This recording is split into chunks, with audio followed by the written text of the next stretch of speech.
I'm sure you heard of the Ronald Mcdonald House charity. They provide housing for families of sick kids when they're in the hospital. Seems pretty innocent, right? Well, there's another side to the charity. There's another type of Ronald McDonald's house, one that not many people know about. There's one in most big cities. You won't find it by looking for it. It doesn't have an address. It doesn't have a sign above the door. It doesn't even have windows. No, the only way you'll find it is if you're taken there. That's how I found out. I never met my real parents. I've been in and out of foster families and group homes here in Detroit since I was a kid. I'm 15 now, and I'm what they refer to as a bad kid. Always causing trouble, always getting thrown out and placed with another unsuspecting do-gooder who thinks they can help me. I always proved them wrong. My caseworker sat across the black metal table, looking wearily and frazzled. On the table between us was a thick lettered sized brown envelope on my case file. Well, your reputation has preceded you, she said, and now you have only two options: military school in Lansing or the Ronald McDonald House, which has miraculously cleared you for acceptance.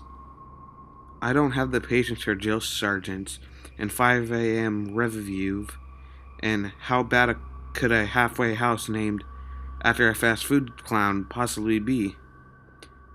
Ronald McDonald House it was. Dark clouds loomed above me the day I climbed into the back of my caseworker's town car. My few belongings in a backpack and the clothes on my back. That's all I could take. One of the few belongings I had was a photo album filled with pictures of all the foster families I've been with.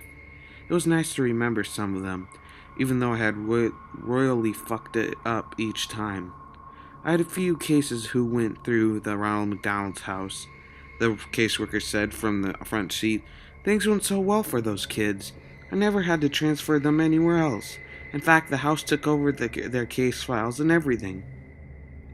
We drove into downtown Detroit past all the familiar landmarks. I had been thrown out of one foster home just outside town because I snuck into downtown Detroit with some neighbor kids to sneak into a dive bar. Good times. Well, here we are. The cars came to a stop. I looked out the window. We had parked in front of a tall gray windowless building, sandwiched between two other industrial buildings on a narrow city street. I noticed there was an address on the building to my left and one on my right, but none on this particular building, not even a sign. "Are you sure?" I asked, hesitating as I opened the car door, and climbed out of the back seat. I slung my backpack up over my shoulder, clinging tightly to the strap, and followed the caseworker up to the windowless metal doors. She pressed the buzzer and spoke to someone inside, and the doors clicked to unlock. We walked in. As soon as the metal doors closed behind us, I noticed a pin drop silence. It was a sort of silence that is so oppressive and empty it almost defines you. Sorry about that. Across the dimly lit lobby, there was a glass window with someone inside. A secretary. She was turned away, typing something intently. We walked over to the window. The caseworker rang a bell on the counter, and the secretary spun around in her chair. Her face was painted like a clown, like Ronald McDonald, in fact. She even had the short, curly red hair. Otherwise, she wore a typically white nurse's dress. I wanted to laugh at how bizarre it was, but I couldn't. A chill swept down my spine. Something was not right. I watched as the nurse and my caseworker interacted. Paperwork was passed through the window. The caseworker slid my case file under the glass as the nurse slid some of her papers to sign. As my caseworker signed the paper, the nurse looked at me. Her smile should have been warm and welcoming, but all I saw in her eyes was hunger. I can't, I, I, I can't stay here," I stammered loudly. "Take me to the military in Lansing's, please." "What's the matter, sweetie?" the nurse asked, her voice muffled slightly by the glass. "Afraid of clowns?" I looked into her hungry eyes. Now there was a malicious glint as she laughed. My caseworker laughed too, obviously, and said, Now, don't overreact. You'd hate military school. Besides, this will be good for you." "Yes," said the clown nurse, "this will be good for you." Before I could object, I heard a slam behind me. I spun around to see an open door in the far corner of the lobby to the left of the front desk window. There was no one there, just the light that flooded in the door. Then the creeping shadows, shrill, echoing laughter, and the growing shadows along the wall inside the door. "Oh," said the caseworker, "here comes the welcome committee." As I stared in horror, clutching the strap on of my backpack, my caseworker patted me on the shoulder for the last time. "Don't worry, honey, it'll be different this time. You'll feel right at home here, I promise." She turned to leave. I felt bile churning in my stomach. "No!" I said desperately. You can't leave me here." "Oh no, I've got to get going. I never did like clowns." And with that, she left me there. The metal doors slammed behind her, and I was alone. I faced the open doorway by the front desk. Again, the shadows had almost entered the room, and the piercing laughter was filling the lobby with sound. I ran for the front doors, pounded and yanked and pushed and screamed. Screamed for help. Screamed for my casework. Screamed for anyone, please, God! I turned to see the nurse behind the glass, smiling at me again. And then they entered, laughing all the while. A whole group of laughing nurses with clown faces and red hair, some male, some female, but all with the same terrifying Ronald Mcdonald makeup. And in the dim light of the lobby, I could see the glint of metal tools in their hands. Coming up the rear was a pair of clown nurses rolling metal table, complete with restraints. "Get the fuck away from me," I screamed. I pounded at the metal doors again. "Let me out of here!" They surrounded me, grabbing me as I thrashed and screamed, and tried to tear myself away, laughing as I kicked and squirmed. They slammed me onto the rolling table and strapped me down. I looked around wildly. I was surrounded. "Let me go!" I screamed, twisting and turning, pulling at the restraints. They rolled me down through the open doorway and down a seemingly endless white hallway. They laughed and laughed and laughed. They waved their shiny scalpels and razors and needles, mere inches from my face, just to make me flinch and scream. This made them laugh even harder. The last thing I remember before one of them finally injected me was the hands, gloved fingers protruding inside my mouth, pulling at the sides of my mouth, distorting my screams, forcing an unnatural grin on my tear-streaked, sweaty face, hot, rancid breath in my face, and whispered, perverted voice speaking the words, "We love to see you smile." Then, as the mechanical or maniacal laughter seemed to wrap and wind down like a dying record player, everything faded to black. I opened my eyes and I was blinded by the bright light above, shielding my groggy eyes from the fluorescent bulbs. I turned on my side and looked around. A cell, tall white walls covered in scratch marks and stains, a small drain in the corner of the floor, my toilet perhaps, a door with no window, and on the floor by the door was my backpack. I tried to sit up. My body ached, and the moment I sat upright, my vision started spinning. I wonder what they drugged me with. I realized I was shivering. I looked down. I wasn't wearing my own clothes anymore. I was wearing a dirty, ripped hospital gown, white, bright yellow with a pattern of Ronald Mcdonald's heads all over it, nothing underneath. I heard faint, muffled sounds from somewhere in the building. It sounded like screams. I tried to stand up, but I couldn't keep my balance. My vision was beginning to stabilize, but my body still felt like rubber. I sank to my knees and crawled over to my backpack. Before I got there, I tried to open the door. As expected, it was locked. I slumped onto the floor beside my backpack and unzipped it. All that remained inside was the photo album they had taken, my notebooks and pens and my cell phone. Of course they did. I wearily opened the photo album, but instead of the photos that had been there, photos of myself with my previous foster families, photos where I had attempted to look happy and hopeful, even though I knew I wouldn't be there for long. Instead of those photos, they were like crime scene photos, and in each one I recognized one of my former foster families, brutally murdered and covered in blood. My heart raced and my stomach churned. I began to turn the pages quicker, each page a new photo, a new family, a new carnage. I recognized their faces inside of their homes. I had lived with all these people, and now they were all dead. I came to the last few pages. A photo of a house at night, then a window of that house, Then inside the house, a dark hallway with light coming from one doorway. Then a photo of my caseworker brushing her teeth at her bathroom mirror. Then a photo of her looking at the camera in horror. Then a photo of the caseworker naked, covered in her own blood, contorted into a natural position in her bathtub. I turned to the last page. Written inside the back cover of the photo album were 3 words: "You never existed."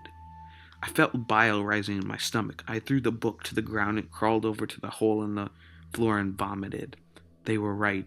Having killed everyone who ever knew me, it was as though I never existed. I heard more faint screamings in the distance. I knew I had to get out. I wiped the vomit off my face with my hospital gown, crawled back to my backpack. Hopefully they hadn't found my secret weapon. I unzipped the front pocket and reached into the very bottom, my fingers scraping the fabric. Sure enough, they were, flush with the seams in the bag, nearly undetectable, the pins I used for picking. I told you, I'm a bad kid. I leaned against the door and listened. I could hear footsteps approaching, but as soon as they had come, they had faded in the other direction. I knew I had to work fast. I jiggled the handle with one hand and picked the lock with the other hand. It was surprisingly simple. Holding the handle, I slowly pulled myself to my feet. I could maintain my balance now. I pulled the door open just a crack. A clown nurse darted past. My heart almost stopped, but his footsteps didn't slow or change, and soon faded. He didn't notice me. I poked my head out the door. Seemingly endless white hallway with in either direction. The distant screams were now louder, coming from all around. Taking a deep breath, I stepped into the hallway and closed the door behind me. I decided to go to the right, passing doors identical to the door I had been behind. I heard the screams and sobbing coming from behind each one. I stopped for a moment at one door. I could hear the crying of a child inside. I jiggled the handle to see if I could let him out. Locked. I kept moving, looking behind me every few seconds to make sure no nurses had come into the hallway. Then I passed a set of white double doors. I stopped for a moment. The word place was written in tall, thin letters across the width of both doors. I heard more screaming coming from within, the screams of multiple people and laughter, the insane, shrill laughter of clown nurses. I shuddered. I was afraid to find out what sort of torture was happening inside, and I knew I had to keep moving. I saw a door ahead with a stairwell symbol. I headed for it. As I opened the door, I glanced behind me and saw 2 clown nurses emerging from the place.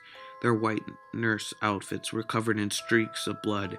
I quickly shut myself into the stairwell, hoping they hadn't noticed me. The stairwell was dimly lit with the cement walls and rusty railings. I looked behind at the door I had just closed. There was a red number 5 on the door, so I must be on the 5th floor. I decided I had to get to the ground level. Each footstep echoed as I began to descend the stairs. I couldn't hear the screaming anymore, just a low, deep humming sound, just like pipes in the walls. It was a welcome respite. I had finally came to the door numbered 1. The staircase seemed to descend a few floors lower, but I stopped here and slowly peeked through the door. More white hallways, no clown nurses to be seen. So far, so good. I stepped through the door and walked into the hallway. I noticed I couldn't hear any screaming on this floor, just a buzz of fluorescent tube lights above. I came to the end of the hallway and another set of double doors. A large red cross, the kind you'd see on a lifeguard stand or first aid kit, was painted across the width of the doors. I pressed my ear to the door, and all I heard was a slow, rhythmic pulse, like a machine at work, and faintly a beeping sound, like you'd hear in a hospital room. I knew I shouldn't open the door. I knew this wasn't the exit. I knew I should keep looking, but I had to see. I turned the handle. It wasn't locked. I peeked inside. It was a cavernous white room. Fluorescent lights flickered and buzzed. I saw wires hanging all around, and hanging from the ceiling in rows. Kids.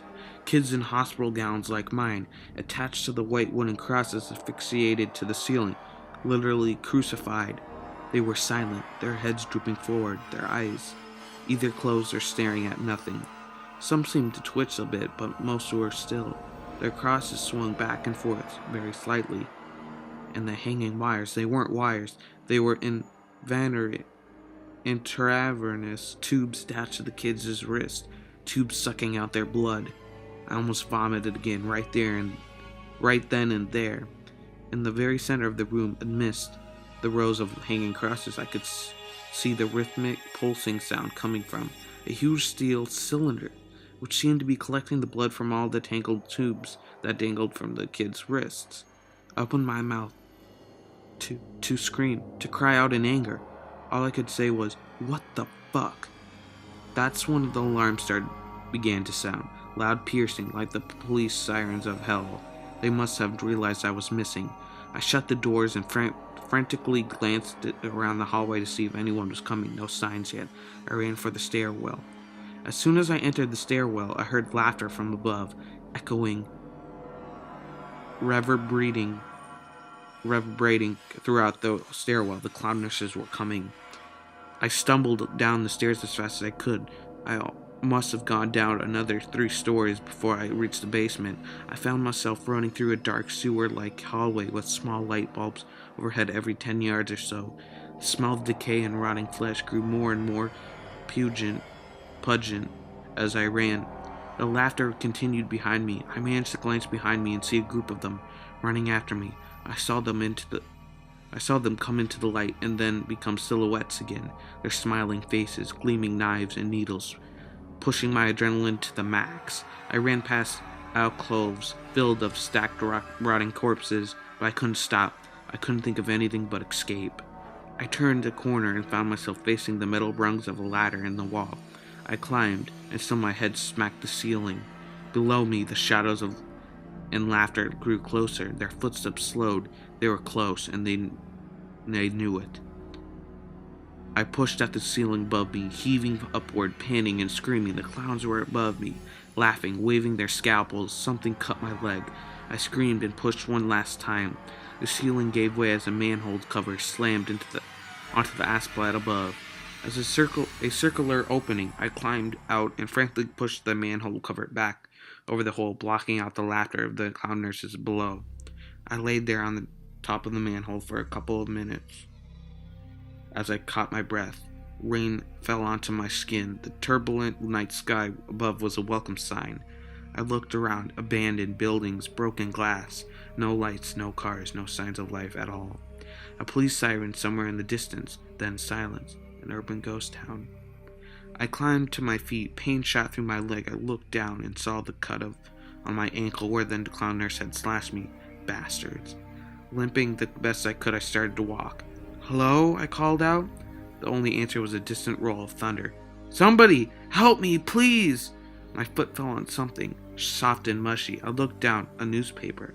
I peeled it off, the wet a splat. Most of the ink had faded, but I was able to make out the date, July 13th, 1992. I dropped it, an icy dread feeling of my stomach. I've kept walking. "Can anyone hear me?" I screamed. "Please, anyone, please!" My words faded into delirious sobs. I stood still for a moment, and the rain had soaked through my thin hospital gown. I shivered as the wind blew. Then I saw a light in the distance. It was a big yellow M in the sky. McDonald's, of course. I limped toward it. When I came to the McDonald's, I saw that apart from the M, the rest of the building was completely dark. I walked cautiously towards the broken windows and looked in. Darkness. I turned and surveyed the play place outdoor playground. 10-foot tall structure, with red-colored tubes for kids to crawl through. Sitting at one of the benches was a familiar figure.